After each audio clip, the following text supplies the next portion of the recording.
வணக்கம். நான் உங்கள் மாதவன். இது உங்கள் அரசியல் களம் போஸ்ட்கார்ட் நேயர்களுக்கு அன்பு வணக்கம். நம்ம இன்னைக்கு பார்க்க போகிற விஷயம், திமுக அரசாங்கத்தில் தொடர்ச்சியாக போராட்டங்கள் நடந்து கொண்டே இருக்கின்றன. அதனைத் தொடர்ந்து கிட்டத்தட்ட டாஸ்மாக் ஊழியர்களும் தங்கள் போராட்டத்தை அறிவித்து உள்ளார்கள். டாஸ்மாக் ஊழியர்களும் தற்போது போராடி கொண்டிருக்கிறார்கள். என்னென்ன நிபந்தனையுடன் என்பதை விரிவாக இந்த காணொலியில் காண்போம். முதல்ல 23 ஆண்டுகளாக டாஸ்மாக் இயக்கம் இயங்கி கொண்டு வருகின்றது.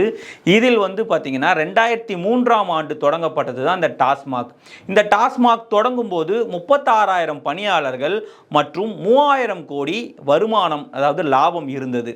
தற்போது 24,000 பேர்கள் தான் டாஸ்மாகில் பணிபுரிகின்றார்கள். ஆனால் வருமானம் 50,000 கோடியை எட்டியுள்ளது. இந்த பொங்கலுக்கு 1000 கோடி என்பது இலக்காக வைக்கப்பட்டது. அந்த இலக்கை நம் தமிழ்நாடு டாஸ்மாக் விற்பனையாளர்கள் வீழ்த்தி விட்டார்கள். 1000 கோடிக்கு மேல் நம்மளுடைய டாஸ்மாகில் இந்த பொங்கலுக்கு டாஸ்மாக் சரக்கு விற்பனையாகி இருக்கிறது. இந்த மாதிரி ரொம்ப லாபமாக, அதாவது லாபம் வரக்கூடிய துறைகளான டாஸ்மாகில் வேலை செய்யும் இந்த விற்பனையாளர்களுக்கு மட்டும் ஏன் வஞ்சிக்கிறது இந்த அரசாங்கம்? என்ன சொல்கிறாங்க அப்படின்னா, டாஸ்மாக் ரொம்ப அதிகமாக வருமானம் வரக்கூடிய ஒரு துறையாக இருந்தாலும் அதில் பணிபுரியக்கூடிய எங்களுக்கு எந்த ஒரு அடிப்படை வசதிகளும் வழங்கப்படவில்லை. குறிப்பாக கழிவறை, சுற்றுப்புற சூழல், காற்று வசதி, இதெல்லாம் எதுவுமே இல்லை. ஒரு 10க்கு 10 கடை கொடுத்துட்டு அந்த கடையில் இந்த சாராயத்தை, இந்த சரக்கை விற்கணும். அதில் லாரியிலேருந்து இறங்கும் போது அந்த ஒரு கேஸு இல்லை ஒரு அட்டை பெட்டி உடைந்தாலும் அதனுடைய பணத்தையும் நாங்கள் தான் கொடுக்க வேண்டும்.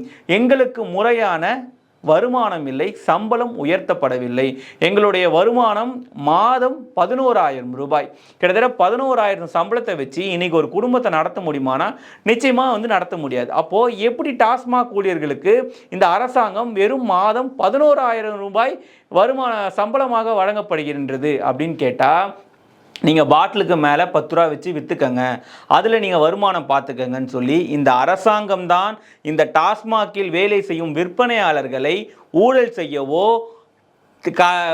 செய்ய தூண்டுகிறது. ஏன்னா அந்த அரசாங்கம் வலியுறுத்தி தான் ஒரு டாஸ்மாக் விற்பனையாளர்களும் பாட்டிலுக்கு மேல் 10 ரூபாய் வைத்து வாங்குகிறார்கள். அந்த 10 ரூபாய் அந்த விற்பனையாளர் எடுத்துகிட்டு போகிறானான்னு கேட்டால் இல்லை. அதில் டிஎம்லேருந்து எஸ்எம்லேருந்து அமைச்சர் வரை அதில் பங்கு உண்டு. கிட்டத்தட்ட இன்ஸ்பெக்டர், லோக்கல் கவுன்சிலர் இருந்து எல்லாருமே அந்த 10 ரூபாய்க்கு பங்குக்கு வராங்க. அப்படி இருந்தும் ரைடுன்னு எதனா வந்துச்சு அப்படின்னா, இல்லை ஒரு சேனலில் இல்லை ஒரு தொலைக்காட்சியில் இந்த டாஸ்மாகில் 10 ரூபா மேலே வாங்குறாங்க அப்படின்னு எந்த ஒரு செய்தி வந்தாலும் அந்த விற்பனையாளர் தான் சஸ்பெண்ட் செய்யப்படுகிறான்.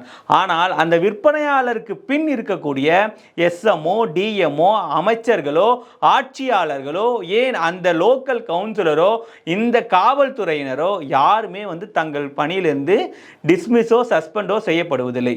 அப்படி ஒரு செய்தி அந்த டாஸ்மாகில் வேலை செய்யும் ஒரு ஊழியர் சஸ்பெண்ட் ஆனா 1 வருஷம் அவர் அந்த கடைக்குள்ள பணியாற்றக்கூடாது, வெளியே இருக்கணும். அந்த 1 வருட காலம் என்பது அவருக்கு பிழைப்பு ஊதியம் கூட இந்த அரசாங்கம் வழங்கப்பட மாட்டாது. இதற்கு பயந்து கொண்டுதான் இந்த டாஸ்மாகில் வேலை செய்யும் விற்பனையாளர்கள் பாட்டிலுக்கு மேலே 10 ரூபா வச்சு விற்கிறது, அந்த பாட்டிலுக்கு மேலே மிச்சம் சில்லறை கேட்டால் கொடுக்கறது இல்லை. இந்த காசையெல்லாம் எடுத்து தான் இந்த லோக்கல் கவுன்சிலருக்கு பணம் கொடுக்குறாங்க. காவல்துறையில் பணிபுரிகின்ற இன்ஸ்பெக்டர், எஸ்ஐ போன்ற அரசு அதிகாரிகளுக்கு பணம் கொடுக்குறாங்க, டிஎம்க்கு பணம் கொடுக்குறாங்க, எஸ்எம்க்கு பணம் கொடுக்குறாங்க. இவ்வளவுக்கும் பணம் கொடுக்க போக இவர்களும் தங்கள் வீட்டிற்கு வருமானமாக கொண்டு செல்கிறார்கள் என்றதை அவங்க ரொம்ப தெளிவாக சொல்கிறாங்க. இந்த மாதிரி பல்வேறு பிரச்சனைகள் தொடர்ந்து இந்த டாஸ்மாக் இந்த துறைகளில் இருக்கிறத யாருமே எடுத்து பேச மாட்டாங்க. ஏன் அப்படின்னா, இந்த டாஸ்மாக் துறையே பார்த்தீங்கன்னா நடத்தக்கூடாது, மக்களுக்கு பாதிப்பு, கிட்டத்தட்ட தாலி அறுத்த பணத்தில் தான் இவங்க வாழ்க்கையை நடத்துகிறாங்க அப்படின்னு சொல்கிறாங்க. அந்த மக்கள் குடித்து குடித்து சாகிற மக்கள், அவர்கள் கொடுக்கக்கூடிய பணம் இந்த விற்பனையாளர்களுக்கு மட்டுமா செல்கின்றது? கிடையவே கிடையாது. அமைச்சருக்கு போது, அரசாங்கத்திற்கு போது, அரசாங்கத்தில், அதாவது தமிழக அரசாங்கத்தில் இந்த டாஸ்மாகில் இருந்து வரக்கூடிய வருவாய் என்பது 20% வரக்கூடியது. அதாவது தமிழ்நாடு அரசாங்கத்துடைய மொத்த வருமானத்தை கணக்கிட்டு பார்த்தா இந்த டாஸ்மாக் அரசாங்கத்திலிருந்து, இந்த டாஸ்மாக் துறையிலிருந்து வரக்கூடிய வருமானம் மட்டும் 20% அப்படின்னு சொல்றாங்க. கிட்டத்தட்ட பார்த்தீங்கன்னா இந்த அரசாங்கத்திற்கு மிகப்பெரிய உறுதுணையாக இருக்கக்கூடியது இந்த டாஸ்மாக் துறை. அப்படி இருக்கும்போது இந்த ஊழியர்களுக்கு ஏன் இவ்வளவு குறைவான சம்பளம்? இதில் ரொம்ப இந்த அரசாங்கம் நினைத்தால் இந்த டாஸ்மாக் துறையை மிகவும் நேர்மையாகவும் நியாயமாகவும் நடத்த முடியும். அண்மையில் நம்ம கேரளா மாநிலத்தில் இருக்கக்கூடிய இதே டாஸ்மாக் கடைகளில் ஒரு மதுவிற்கும் கரெக்டாக அதுக்குண்டான பில் போட்டு எவ்வளோ மதுக்கு மிச்ச சில்லறை எவ்வளோ, கிட்டத்தட்ட எல்லாமே நீட்டாக இருக்கும். இதில் ஆச்சரியப்படக்கூடிய விஷயம் என்ன அப்படின்னா, கேரளாவில் இயங்கக்கூடிய மதுபான கடைகளில் கிட்டத்தட்ட பெண்களும் வேலை செய்கிறார்கள். ஏனென்றால் நியாயமாக ஒரு மது எவ்வளோ, அந்த பாட்டில் எவ்வளோ, அந்த பாட்டிலுக்கான காசு எவ்வளோ பில் போட்டு கிளியராக கொடுத்துட்றாங்க. அப்போ அங்கே எந்த பிரச்சனையும் ஏற்படுறதில்ல. இங்கே பார்த்தீங்கன்னா டாஸ்மாக் கடை 10க்கு 10 சுகாதாரமற்று நாற்றம் அடிக்கக்கூடிய இடத்துல இருந்து ஒருத்தர் சண்டை போட்டுக்கிட்டு கிட்டத்தட்ட அடிச்சுக்கிட்டு மாள்ற அளவுக்கு எல்லாத்துக்குமே இந்த டாஸ்மாக் விற்பனையாளர்கள் தங்கள் உயிரை கையில் பிடித்து கொண்டிருக்கிறார்கள். ஏனென்றால் கடன் கேட்கிறார்கள், கொடுக்கவில்லை என்றால் அடிக்கிறார்கள். கிட்டத்தட்ட வெளியே வரும்போது பெட்ரோல் குண்டுலாம் வீசி துப்பாக்கியில் சுற்றக்கூடிய அவல நிலையெல்லாம் இந்த டாஸ்மாகில் வேலை செய்யக்கூடிய நபர்களுக்கு தான் நடக்குது. அப்படி இருக்கும்போது இதனையெல்லாம் இந்த அரசாங்கம் சரி செய்ய வேண்டும். 23 ஆண்டுகளாக ஒரு அரசாங்க துறையில் பணியாற்றினால் அவர்களுக்கு பணி நிரந்தரம் மற்றும் ஓய்வூதியம், வாரிசுக்கு வேலை, இந்த மாதிரி பல்வேறு திட்டங்கள் இருக்கும். இதுவும் அரசு துறை தானே. இந்த துறையால் அரசாங்கத்துக்கு லாபம் வருதுல. அப்போ இந்த துறையை மட்டும் அரசாங்கம் ஏன் கவனிக்கல? அப்போ இந்த துறையில் வேலை செய்பவர்கள் மனிதர்கள் அல்லவா? அப்போ அவர்கள் மனிதர்கள் இல்லையா? அவர்களுக்கு தேவை இருக்காதா? அப்போ அவர்களுக்கான மதிப்பளித்து இந்த துறையும் அரசாங்கத்தின் ஒரு துணையாக அரசாங்கம் பாவித்து இந்த துறையில் இருக்கக்கூடிய சிக்கல்களை தீர்க்க வேண்டுமா அல்லவா? அதற்காக தான் இந்த டாஸ்மாக் விற்பனையாளர்கள் சங்கம் தொடர்ச்சியாக போராட்டம் நடத்துகிறாங்க. இந்த போராட்டத்தில் அவங்க கொடுக்கக்கூடிய, அவர்கள் சொல்லக்கூடிய கருத்துக்கள் என்பது நியாயமானவையாகவே இருக்கின்றன. அவர்கள் ஒரே விஷயம் தான் கேட்குறாங்க, இந்த டாஸ்மாக்கை ஒன்று இழுத்து மூடு. இந்த மக்களை குடித்து நாசமாக்கக்கூடிய இந்த டாஸ்மாக்கு எங்களுக்கு வேண்டாம். மாணவர்களிலிருந்து கல்லூரிக்கு செல்லும் மாணவர்கள், பள்ளிகளுக்கு செல்லும் மாணவர்கள் முதற்கொண்டு இந்த டாஸ்மாக்கை குடித்து கிட்டத்தட்ட போதையில் தள்ளாடி சட்டம் ஒழுங்கு சந்திச்சிருக்கின்றது. அப்படியாப்பட்ட டாஸ்மாக்கை இந்த அரசாங்கம் தொடர்ந்து ஏன் நடத்த வேண்டும்? அரசாங்கம் இந்த டாஸ்மாக்கை மூட வேண்டும். மூடிவிட்டு அதற்கு மாற்றாக எங்களுக்கு மற்ற துறைகளில் 23 ஆண்டுகள் இந்த அரசாங்க துறையில் பணியாற்றினால் என்ன ஊதியமோ அதே ஊதியத்தை வழங்கி மாற்று துறைகளில் எங்களில் பணியில் அமர்த்துங்கள் அப்படின்றதான் இந்த டாஸ்மாக் ஊழியர்களுடைய கோரிக்கையாக இருக்குது. கிட்டத்தட்ட பார்த்தீங்கன்னா நியாயமான கோரிக்கை. ஆனால் இந்த அரசாங்கம் எம்டிசி பஸ்ஸை தனியார் மயப்படுத்துறதுக்கு முயற்சி செய்கிறாங்க. இந்த துப்புரவு பணியாளர்கள் தொழிலை தனியார் மயப்படுத்திட்டாங்க. அதை எதிர்த்து 150 நாளாக தொடர் போராட்டம் செய்து இப்போது வெற்றி அடைஞ்சிருக்காங்க. அந்த மாதிரி இவங்க எல்லாத்தையுமே பிரைவேட்டைஸ் பார்க்கணும்னு சொல்லி இந்த அரசாங்கம் நடத்துகிறது. ஆனால் இந்த டாஸ்மாக்கை மட்டும் ஏன் அரசே நடத்துகிறது? இந்த டாஸ்மாக்கை தனியார் மையத்திடம் ஒப்படைக்கலாம் அல்லவா? ஏன் அரசாங்கம் அதனை செய்ய மறுக்கிறது அப்படின்ற கேள்வியும் அவங்க வைக்கிறாங்க. அப்படி இருக்கும்போது கல்வி, நிர்வாகம், போக்குவரத்து, இந்த மாதிரி முக்கியமான துறைகளெல்லாம் தனியார் மையத்துக்கு தாரை வார்த்து விட்டு இந்த இத்து போன டாஸ்மாக்கை மட்டும் ஏன் அரசாங்கம் வைத்துக்கொண்டு அழுகிறது? இதில் இவ்வளவு வருமானம் வந்தாலும் இதனில் வேலை செய்யக்கூடிய ஊழியர்களை முறையாக அவர்களுக்கு சம்பளம் உயர்த்தி வழங்கப்படாதது ஏன்? அப்போது கிட்டத்தட்ட இந்த சாராயம், இந்த டாஸ்மாகில் ஏகப்பட்ட ஊழல்கள் நடக்கின்றது. இன்றைக்கு வெள்ளையும் ஜொலையுமாக தெரியும் எல்லா அரசியல்வாதியின் சட்டையும் இந்த சாராயத்தில் வரக்கூடிய பணத்தால் தான் கஞ்சி போடப்பட்டது. அந்த சாராயத்தில் வரக்கூடிய பணத்தில் தான் அவர்கள் கட்டக்கூடிய வேஷ்டியில் கஞ்சி போடப்பட்டது.